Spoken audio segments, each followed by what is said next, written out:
તો વડોદરામાં ટોળાએ બે શખ્સોને ઢોર માર માર્યો. બકરા ચોરીની આશંકાએ માર માર્યો.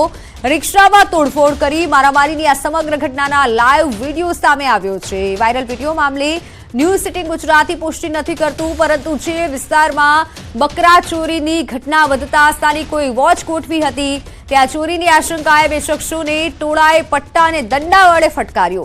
ટોળાએ ઢોર માર મારી બંનેને લોહી લુહાણ કરી નાખ્યા.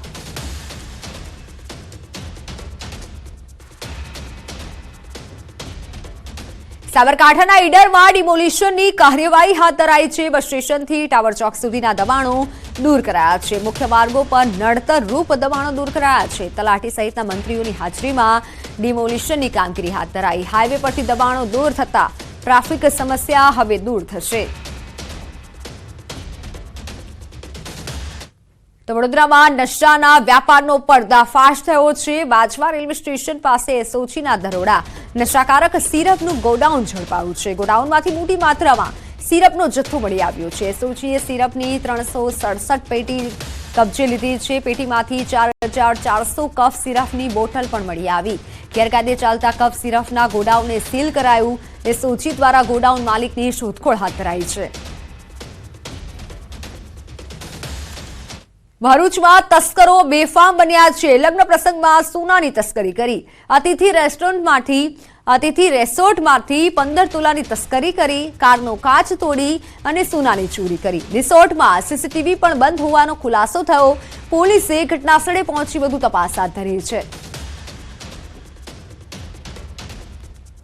અતિથિ રિસોર્ટમાં ફંક્શનમાં આવ્યો હતો અને ત્યાં મારી ગાડીનો કાચ તોડીને ચોરી વસ્તુ લઈ ગયા છે.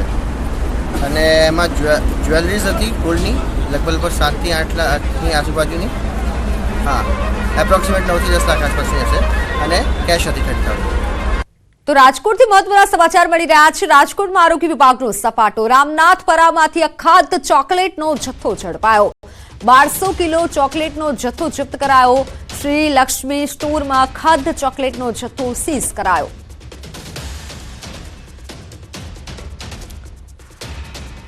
ખાદ્ય ચોકલેટને પકડી પડાઈ છે અને જે જથ્થોને જપ્ત કરાયો છે 1200 કિલો જેટલો જથ્થો ચોકલેટનો કે જે જપ્ત કરવામાં આવ્યો છે. શ્રી લક્ષ્મી સ્ટોરમાં ચોકલેટનો જથ્થાને સીઝ કરવામાં આવ્યો છે. હાલ આરોગ્ય વિભાગ સતર્ક બન્યું છે.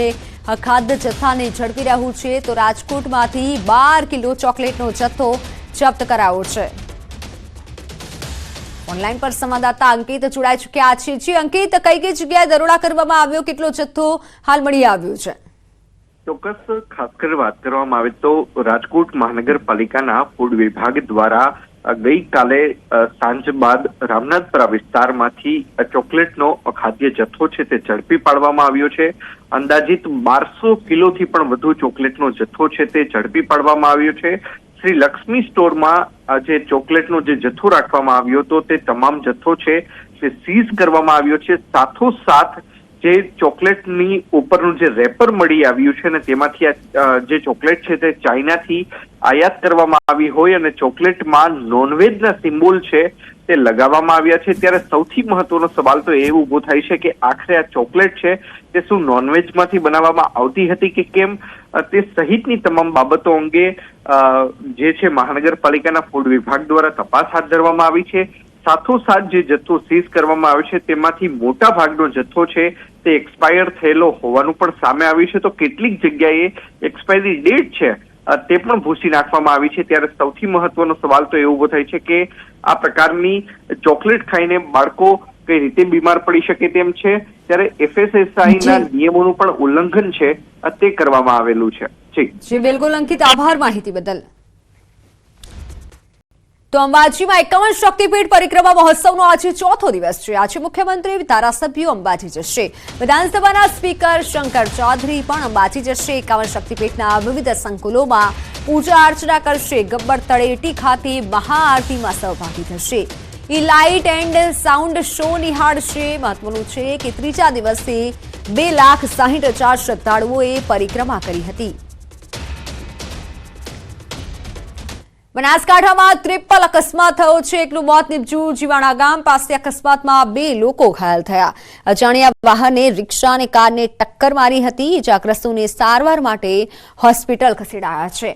પોલીસે સમગ્ર મામલે વધુ તપાસ હાથ ધરી છે. તો વડોદરામાં બસ સ્ટોપ પર વિદ્યાર્થીઓનો હોબાળો. એસટી ડ્રાઈવરે બસ ઊભી ન રાખતા હોબાળો થયો.